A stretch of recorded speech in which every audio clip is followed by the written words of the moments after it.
to help you love your leftovers post Thanksgiving week. We all have leftovers hanging around, and there's a lot of great ways to turn those into brand new dishes that you'll be excited about, so you're not dreading eating those leftovers. So one of my favorite Thanksgiving dishes is sweet potato casserole. We make it every year, and it is awesome. You can eat it for breakfast, you can eat it for lunch, you can eat it for dessert. It is amazing. So eating your sweet potato casserole is probably not going to be a huge problem. But there's a couple of great things that you could do with it to turn it into something really new. So one thing is that you could take that sweet potato casserole and kind of mix it with some pancake mix, make sure some sweet potato flavored pancakes with that like brown sugar stuff already mixed in there.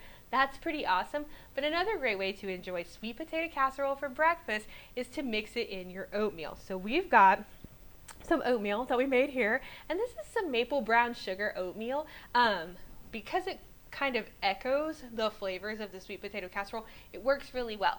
If that sounds like too much to you, where you're like, oh my gosh, sweet potato casserole already has a ton of flavor, oatmeal has a ton of flavor, you can always go with plain oatmeal, which doesn't have a ton of flavor, and then your sweet potato casserole will kind of be bringing everything to the party. So this is a maple brown sugar, which is a pretty standard flavor of oatmeal, pretty delicious, definitely one of my favorites. I like cinnamon, I like brown sugar, it is awesome. So we've got our oatmeal, it's looking really good. So this was just some instant microwave oatmeal, pretty easy, right? Then I'm going to take my sweet potato casserole, which is nice leftover sweet potato casserole, in this lovely little dish, and I'm just going to stir it in. It is really like as easy as that. It's as easy as getting it off the spoon. So once you get it off the spoon, you're just going to take like a little bit of your sweet potato casserole for each serving. So I would say this is several servings of oatmeal right here. Unless you really, really like oatmeal, then more power to you. So I'm just going to stir it in, and I'm going to see, like, when I start to see that sweet potato casserole kind of like making an impression on my oatmeal, that's when I'll stop, because I want to make sure it's like a stir in and it's not sweet potato casserole with a little bit of oatmeal mixed in, not the other way around. So I can see there's a little bit of sweet potato casserole kind of getting mixed in, but I think I'm going to try another scoop. Number one, because I really, really like it, and number two, because I think it's going to be really tasty in this oatmeal. So I've got my sweet potatoes going in. So depending on what you put in your sweet potato casserole, you could decide if this is a great fit for you. So if you do the kind of sweet potato casserole that has marshmallows on top, marshmallows in your oatmeal, not something I've tried, might be worth a try. Could certainly sprinkle them on top. Add that kind of taste to it. You can also take your sweet potato casserole oatmeal. You can dish it, bake it, like sweet potato casserole situation. I got like crunchy oatmeal texture, which is pretty awesome also, depending on how much I'm taking them. So our sweet potatoes are starting to turn our oatmeal orange, and that's sort of what we're looking for. Is we want it to really like make a difference in the flavor of this oatmeal, that you know that those sweet potatoes are happening. You can actually do plain mashed sweet potatoes in your oatmeal, then you are doing something a little bit healthier. It is also delicious, and so you can just kind of add that texture in.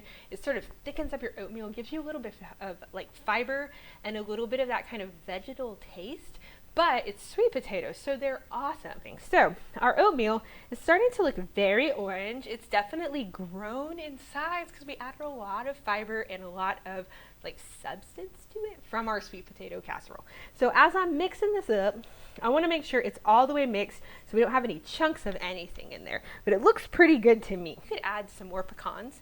You can top this with a lot of different things. You could add some more brown sugar, throw it into the broiler, do kind of a creme brulee situation. But what I'm going to add to kind of just keeping that fall theme is a little bit of dried sweetened cranberries.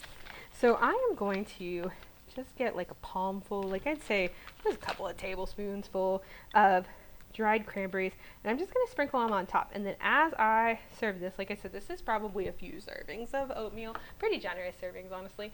And as I was serving this, I would try to make sure that everybody got a little bit of those cranberries, and if we have to, we'll sprinkle some more on. We're going to give it a taste. It's going to be delicious.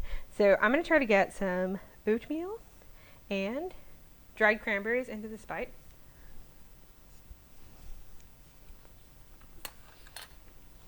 So that is a very fall breakfast. It's got cranberries, it's got sweet potatoes. You can taste the pecans and the brown sugar from that topping, and it really like brings out the flavors of that oatmeal. Plus we use the maple brown sugar oatmeal, so that can't hurt. I think it's delicious, and it's a great way to love your leftovers. So until next time, I'm Jessica. I'll see you later. Bye.